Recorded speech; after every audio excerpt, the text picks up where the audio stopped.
why you are always at war with yourself and how to negotiate peace. We hear so much about how the ego is a bad thing, selfish, narrow-minded, grasping, threatened, that we forget that the concept of ego in Western psychology is actually quite positive. It's your negotiator inside, between the things you actually want to do and the things that you should want to do. In Western psychology, there's a real conflict between those two things. A conflict that never really gets resolved. In the Buddha's teachings, though, it's quite different. The shoulds are designed for your genuine happiness. You should try to comprehend suffering. You should try to abandon its cause. You should try to realize the cessation of suffering. You should try to develop the path. Those are your shoulds. And where are they aimed? They're aimed at true happiness. In Western culture, the shoulds are not necessarily aimed at your happiness, which is why there's always an internal conflict. The Buddha's shoulds, though, are friendly shoulds, which means your inner negotiation is a lot easier. Still, you have to negotiate. Your greed, aversion, and delusion want to pull you off in different directions away from the path.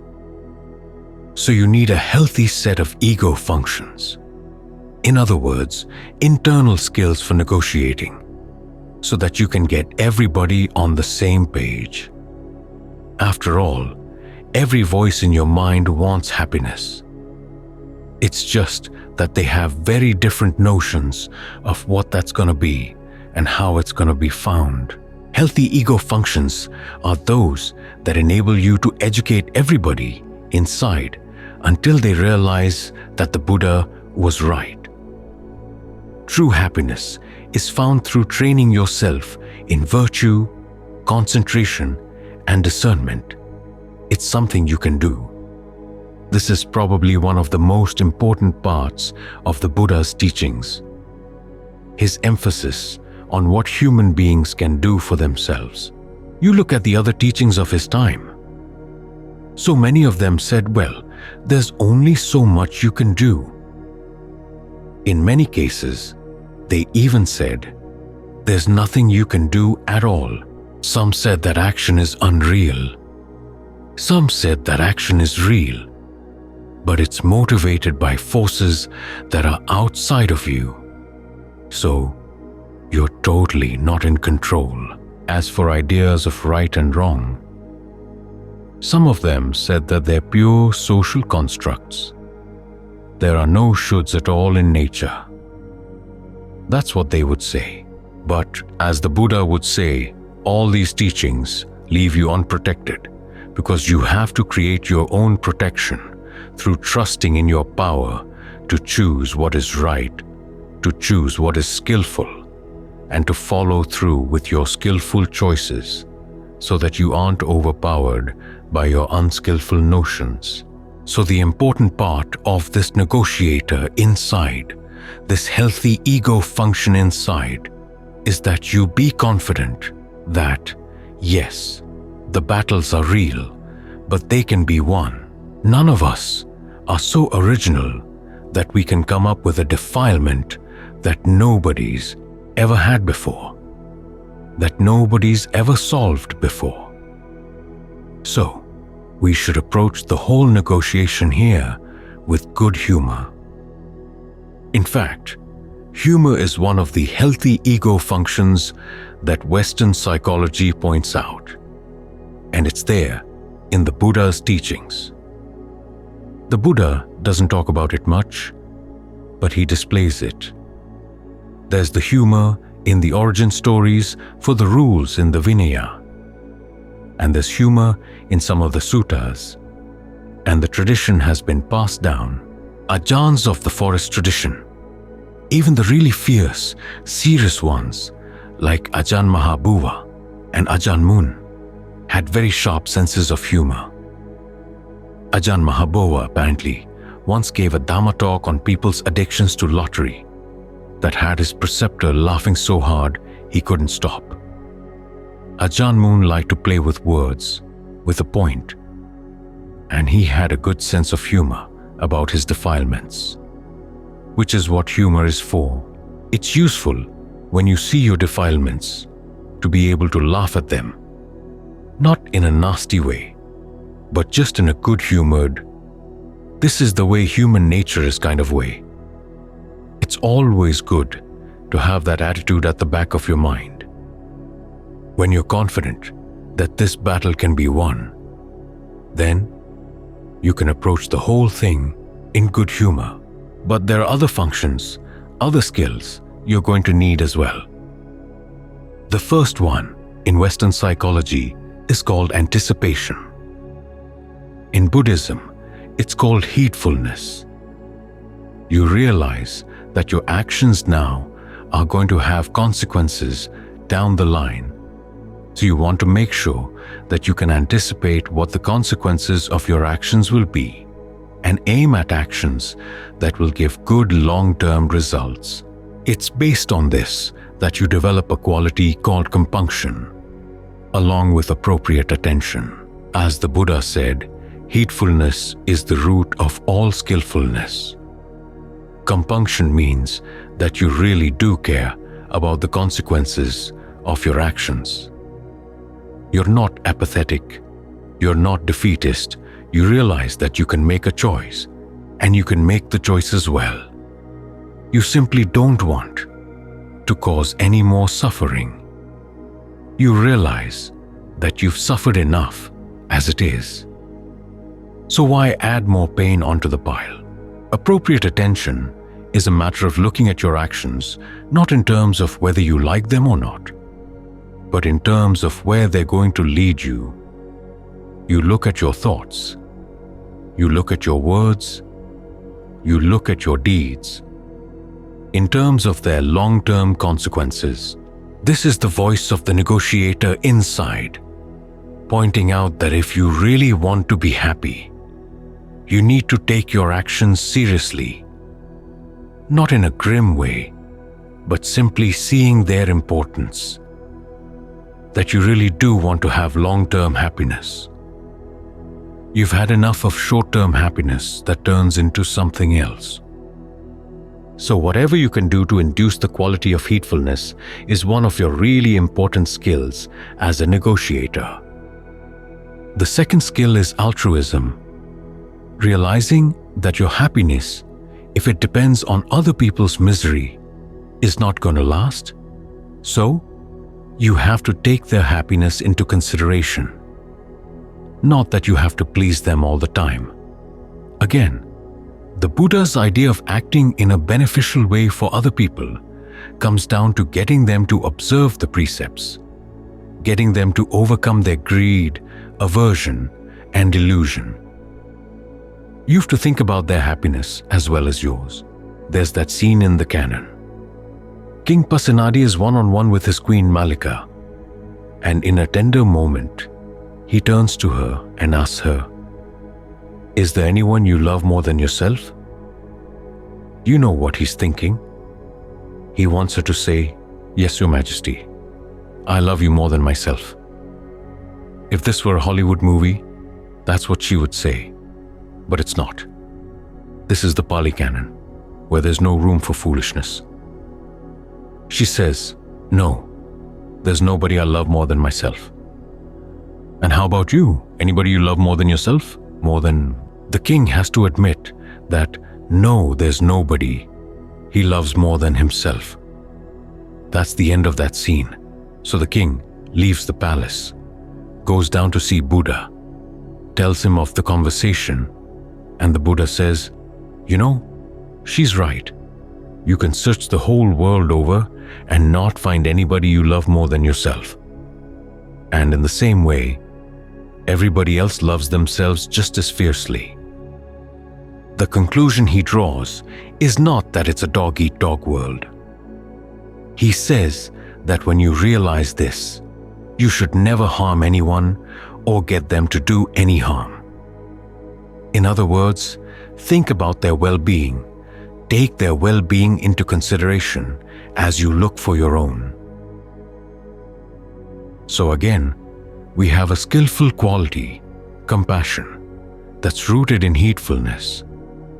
This too is one of your skills as a negotiator, reminding the voices in the mind, the short-sighted ones, that if you just do what you want without thought for other people, it's going to lead to suffering down the line. The third skill is suppression, your ability to say no to yourself and make it stick. In Buddha's vocabulary, this is restraint, as you hold yourself back from doing things you know are going to be harmful. It's paired with what's called sublimation in Western psychology. The Buddha doesn't have a term for it, but he does provide you with alternative forms of happiness. Think of his image of the 6 animals. Say, you're trying to practice sense restraint. You need to have a sense of well-being in the body to maintain that restraint. So you develop mindfulness of the body based on the breath. In the image of 6 animals, you've got a bird, a monkey, a dog, a hyena, a crocodile, and a snake. You tie them to leashes, and you tie the leashes together. If you don't have a post to tie the leashes to, they're going to pull and pull and pull in different directions. The monkey will want to go up a tree. The bird will want to fly up in the sky. The crocodile will want to go down into the river. That's probably where they're all going to go. The crocodile will just drag them down into the river where they'll all drown. That's sense restraint without any solid foundation. In other words, it's no restraint at all in the end. But if you have a post, which he identifies with mindfulness of the body, you tie all the leashes to the post and pull and pull and pull as they might. They're not going to go anywhere. They're going to end up lying down next to the post. So you have a sense of well-being in the body as you go through the day to provide you with an alternative pleasure to sneaking little pleasures from sights, sounds, etc. This is one of the reasons why we work so much with the breath. Make the breath comfortable. Make the breath interesting. Here it is, one of the primary properties of your body, and it can be used for all kind of good things. To create a sense of lightness when you feel heavy, a sense of heaviness when you feel lightheaded. It can improve the circulation in the different parts of your body. It can provide you with a sense of well-being that spreads through all the nerves, out to the pores. It's not only pleasant, but it's also just fascinating. This element you have, that we, as a society, are not very good at explaining or talking about. So open your imagination. See what you can do with this breath element. Ajahn Fuang tells the story of a nun who was studying Ajahn Lee's method of breath meditation. She'd gone off on her own and found that she could breathe in a certain rhythm that would get her body to hop up in the air about a foot. She told this to Ajahn Fuang. He tried it out, and he found that he could do it too. He had a group of people studying meditation with him. So one night, he had them hop, hop, hop, hop across the room. They turned around, hop, hop, hop, hop, hop back. After a while, he realized this was going nowhere. But it's interesting that you can get the breath to do that. So there are all kinds of ins and outs to the breath. It's not just in and out breathing. There are lots of things you can do with this breath element. The more you take an interest in it, the more grounded you're going to be, and the more you're going to enjoy being here. It's not just being comfortable and at ease with the breath. You're learning something about how the mind relates to the body, how your awareness relates to the body, how simply moving the spot of your awareness in the body can change things in the body, how changing your perceptions of the breath will change the way you breathe. There's a lot to learn right here. Even though you're saying no to a lot of the ways you would look for pleasure in the senses, you've got an alternative that's a lot more interesting, because it allows you to look at the way your senses process things, the way your mind processes sights, sounds, smells, tastes, tactile sensations, creates narratives out of them, creates worldviews out of them, creates all kinds of attachments out of them. In some cases, these narratives are actually useful, but in a lot of cases, they can cause harm. So, you've got the opportunity to learn a lot right here as you try to direct your desires for pleasure outside into a different kind of pleasure, a different kind of happiness inside. If you do this with good humor, you find that you have an infinite capacity to learn. It's our impatience. We want everything to be just the way we want it to be right now. Right now, that gets in the way of a lot of learning. Sometimes you have to sit with something for quite a while, poking here, poking there, before it's going to reveal its nature. But if you can do this with good humor, and that's the necessary element in this negotiator inside, you can learn a lot. The negotiations will go a lot better until you finally do arrive at that happiness that everybody wants. Everybody inside your mind wants, whether they know it or not. This is what we all want. A happiness that doesn't change. A happiness that doesn't let us down.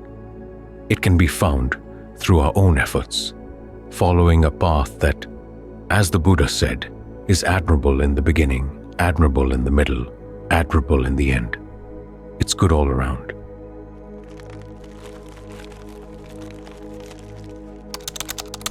Skills to take with you.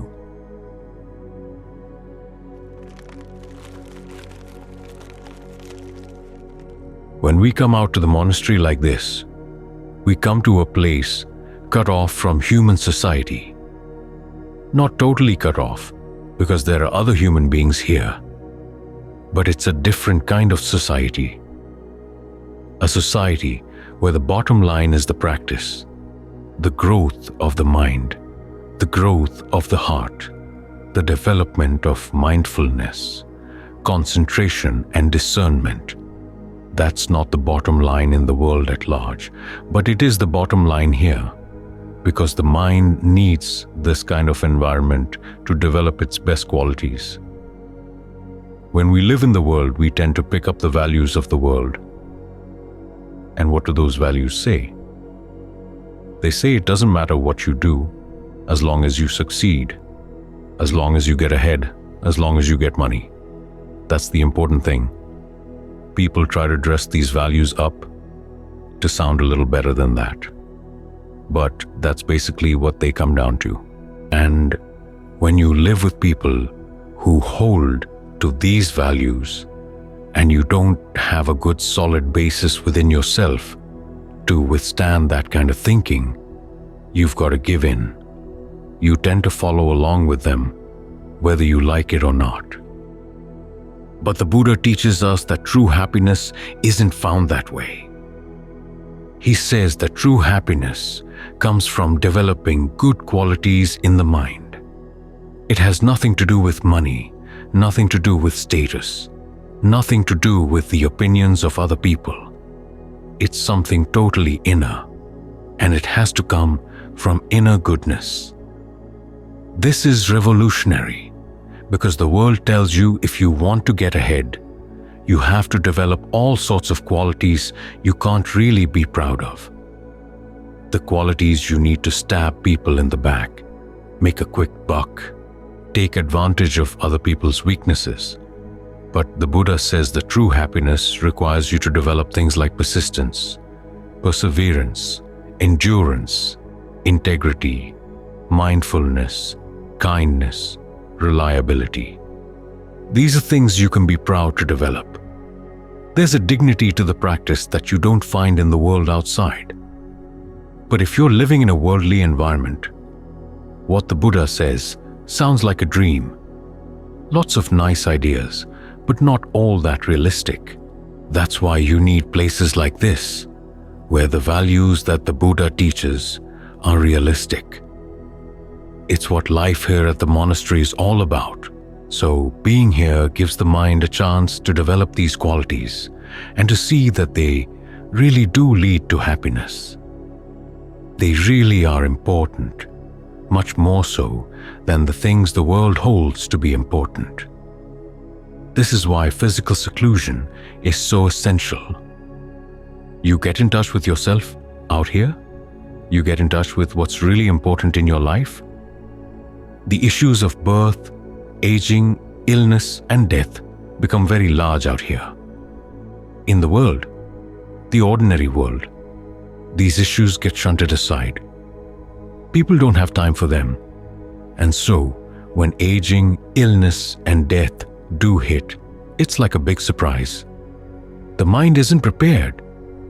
People get blown away, even though everyone knows deep down inside that these things have to happen. Yet, when you live in a society that doesn't give you time to look at these things, to reflect on them, and to prepare for them, you really get knocked to pieces when they come. So you need a chance to get out and look at what's really important in your life and how you're going to prepare for these things. That's what the meditation is all about. Developing a good solid basis in the mind that can withstand these things when they come. The image the Buddha gives for this basis is of a stone column, 8 cubits long. 4 cubits are buried down in the ground in a good solid mountain. 4 cubits are above ground. When the wind comes, the column doesn't shake at all. It doesn't even shiver. No matter how strong the wind, no matter which direction it's coming from, the stone column stays put. That's the kind of mental state you need in order to withstand these things. And that's what you develop in the course of the meditation. Then, as we all know, it's important that you don't cultivate the skill only while you're here, this place of physical solitude, but that you also take this skill back with you. Many times people come to the monastery and say that it's such a relief for the mind to be out here, and they'd like to take that state of mind with them when they go back. Well, you can't take a state of mind like that with you. It's a result. What you can take back is the skill, the cause of that state of mind. It's not just the environment that allows it to develop. People can come out here and still have their minds a total mess. What makes the difference is that you learn how to make use of the environment to develop the skills you need to straighten out things inside. The skills are the things you can take back with you when you go home. The skillful attitudes, the skillful approaches to bringing the mind under control, giving it a sense of stability inside. These are the important parts of the practice that train the mind to stand on its own 2 feet. When you ask yourself, where is the best place to meditate? Your answer should be, right here, wherever you are. That's the best place. That's the ideal. But as you're getting started, you're like a child learning to ride a bicycle. You need training wheels. You need help. You can't just jump on the bicycle and ride off with a perfect sense of balance. You use the training wheels. You use the community. You use the peaceful environment to help get the mind in the proper attitude. Then you try to develop your own skills so that when the training wheels are taken away, you can ride with ease and won't fall over.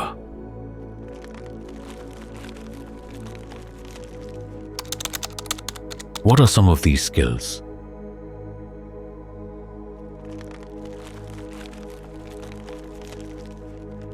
The most basic one is just learning to focus the mind on one thing and to withstand any temptation to let it go.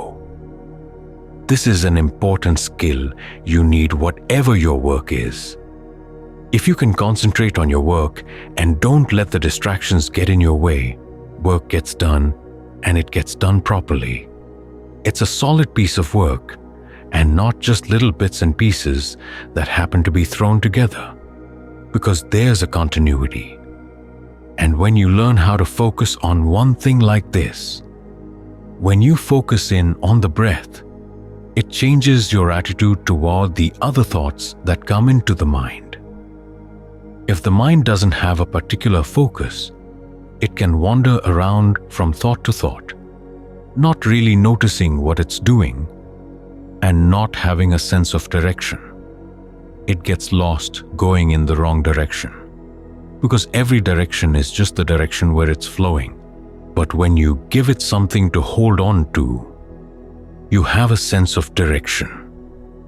Then you can see how some things pull you away and some things pull you back. It's like the difference of being on the earth and being out in outer space. When you're on the earth, there's a definite sense of orientation. There's north, south, east, and west.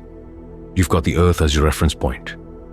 But if you're out in outer space, you don't know which way is up, which way is down, north, south, east, west. They have no meaning out there. And the mind is just adrift in the stellar currents. But when you're on the earth, when you've got a good basis, then you have a sense that this way is north, this way is south. You have a sense of the direction you want to go, and you know when you're heading in that direction and when you're not. That's why it's crucial to have a center for the mind. But to maintain that center, you have to enjoy it. If you don't, it simply becomes one more burden to carry in addition to your other burdens. And the mind will keep dropping it when your other burdens get heavy. This is why we spend so much time working on the skill of playing with the breath, making it comfortable, making it gratifying, making it fill your body with a sense of ease. When you have that kind of inner nourishment to feed on, you're less hungry for things outside. You don't need to feed on the words and actions of other people. You don't have to look for your happiness there. When you can develop a sense of inner fullness simply by the way you breathe, the mind can stay nourished no matter what the situation. You can sit in a boring meeting and yet be blissing out, and nobody else has to know. You can watch all the good and bad events around you with a sense of detachment because you have no need to feed on them. It's not that you're indifferent or apathetic, simply that your happiness doesn't have to go up and down with the ups and downs of your life. You're not in a position where people can manipulate you, for you're not trying to feed on what they have to offer you. You've got your own source of food inside.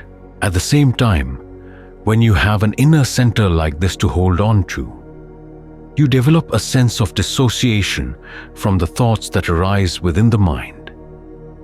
You realize when you're focused on the breath and a thought comes into the mind, it's not necessarily you thinking or your thought, and you're not necessarily responsible for it.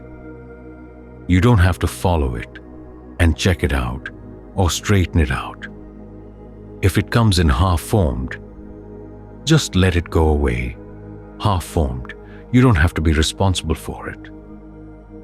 This is another important skill, because if you can learn to step back from the thoughts and emotions that come into the mind and not say, that this is my thought or this is my emotion, then you can really choose which ones are worth holding on to, which ones should be explored, and which ones should be let go, that you don't have to deal with at all. Some people may say that that's irresponsible, that you've got to check everything out. Well, that's just what they say. What do they know? That's the kind of attitude you have to develop. As the Buddha said, his own practice really got started in the right direction when he divided his thoughts into two types: skillful and unskillful. What this means is having the ability to step back from your thoughts and look at them, not in terms of their content, but in terms of where they take you. If you have thoughts motivated by greed, anger, delusion, passion, aversion, confusion, boredom, where do they take you? Well, they don't take you to Nibbana, that's for sure. They don't take you where you want to go, so you decide to dissociate from them. You don't deny that they exist, for that would just drive them underground. You admit their existence, but you realize that you don't have to follow them. You can let them go, and they pass away from the mind. Meanwhile, you latch onto more skillful thinking. Either that, or you learn how to let go of thoughts and just keep the mind still where it doesn't have to think. This is where you gain a sense that you're more in control of your mind, that you're not subject to everything that comes passing through. Most people's minds are like bus stations. Everyone who wants to go through the bus station has the right to do so. And they can do all kinds of weird things while they're there in the bus station. Mugging people, having sex in the restroom stalls, shooting up heroin back in the dark corners. That's what most people's minds are like. You've got to make up your mind to turn your mind into a home. A place where you have the right to let thoughts in or not let them in, as you like. Or let them just go passing on. You can close the windows and doors and let in only your friends. You're more in control. And when you have a home like that, you can settle down and be at ease and at peace, at home, at ease and at peace with your own mind. So this is an important skill to take with you wherever you go. It's not a skill that you use only while you're sitting here with your eyes closed. One of the essential techniques you need in this skill is the ability to breathe through your thoughts. Because when thoughts come heavy, when they come really strong, they don't just affect the mind, they affect the body as well. That's why when anger comes, you have a strong sense that you have to get it out of your system, because it's gotten into the body, into the way you breathe, into the patterns of tension in the body. It builds up and gets hard to bear, so you feel you've got to get it out. Most people think that the way to get it out is to say something or do something under the power of the anger. But that doesn't solve anything at all. When we're with our breathing practice, we learn how to breathe through that pattern of tension in the chest or the belly and let it disperse throughout the body. Once it's dispersed, it loses its power. You feel less oppressed by it. Then you can look at the situation from a calm vantage point and decide what should be done. Do you have to say something? Is this the best time to say it? Or is it best left unsaid? How will people react if you talk now? Should you wait till a later time? You can gauge these things clearly, which you can't do when you've got a sense of weightiness or oppression from the anger inside the body. So you breathe through the patterns of tension in the body. It's an important skill you use not only while you're here, but also while you're out working, while you're dealing with your family, whatever you're doing in the world at large. It's important to realize that the skills of meditation are for use not only while you're on the cushion or sitting with your legs crossed and your eyes closed. They are basic skills for governing your own mind, looking after your own mind, administering the ways your mind works, whether you're sitting with your eyes closed or open, whether you're alone or dealing with people, because it's the same mind. The defilements that arise in the course of your practice and the defilements that arise in the course of daily life are basically the same defilements. Sometimes in society, the defilements appear more unexpectedly, with more force and a greater sense of urgency. But they come down to the same thing. If an unskillful state arises in the mind and you treat it unskillfully, then you just go wherever it leads you. But if you learn how to deal skillfully, even with the unskillful things that come, to deal skillfully with feelings of passion, feelings of anger, your own misunderstandings, you can take the raw material of life and turn it into something fine. As Ajahn Lee once said, a person with intelligence takes whatever gets sent his or her way and makes something good out of it. This is the attitude you've got to adopt, because we live a life full of the power of karma, old karma and new. You can't do anything about old karma. You have to accept it like a good sport. That's why you practice equanimity. But as for the new karma you're creating right now, you can't practice equanimity with that. You have to be very concerned about what you're putting into the system, because you realize that this is the only chance you get to make the choice. Once the choice is made and it gets put into the system, then whatever the energy, positive or negative, that's the sort of energy you're going to have to experience. So pay attention. What are you putting into the system right now? This is the important thing to focus on. Whatever other people do to you, whatever arises in your body in terms of pains, illnesses, aging, death, or whatever, that's old karma that you simply have to learn to take with good humor, with a sense of equanimity. As for what you're putting into the system right now, that's serious business. That's where your attention and efforts should be focused. So the skills you pick up from the Buddha's teachings are not just techniques for silent meditation. They're skillful attitudes, skillful approaches you develop to what's important in life. You want to approach life as a skill, to realize that there's always the possibility of doing things skillfully.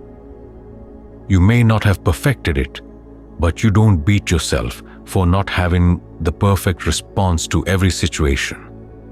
You realize that there's always the opportunity to learn. You make mistakes, you learn from them. This is a normal part of life, and a wise way of living is to learn from your mistakes and resolve not to repeat them. Learn from what you've done. Notice when you do things correctly. Notice when you make mistakes, and take that information to adjust your patterns of behavior. Some people come to the practice and say, well, this is the kind of person I am. I've just got to be this way. That attitude closes the door on the practice entirely. You start from where you are, but you have to be willing to change. If people couldn't change, if they had to stay the way they are, the Buddha's teaching would be in vain. There would be no reason to have the teachings, because they're all about transformation. They're all about learning, developing, changing the way you approach life. From the Buddhist point of view, accepting yourself means not only admitting where you are, but also accepting that you have the potential to change. As your approach becomes more and more skillful, you're doing less and less harm to yourself, less harm to others, less harm to both. You find that you live in a way that brings more benefits for yourself, more benefits for others, more benefits for both. It may take more energy, more attention, but it's a much more worthwhile way of living. It's like being an expert carpenter. You've got various ways of approaching the problems that arise in the mind. You realize that there are all kinds of problems, and there are many ways of dealing with them. If you try just one approach, it's like having a toolbox full of nothing but saws. You can't build anything with that. You can't be called a decent carpenter at all. But when you realize that there are ways of dealing with different situations that arise, and through your own powers of observation, you discover which ways work for you, which ways get the right results for you. That's called having a full toolbox with a wide range of tools. And when you have those tools at hand, you can stay anywhere. You can stay in a monastery, you can stay in a hospital, you can stay at work, at home, in this country, in another country, this world, the next world, this life, the next. The tools stay with you once you've developed them. So focus on the practice as a way of collecting tools, developing skills, both in terms of techniques in the meditation and whole attitudes toward your life. That's the most worthwhile use of your time. Those are the best things to take with you when you go.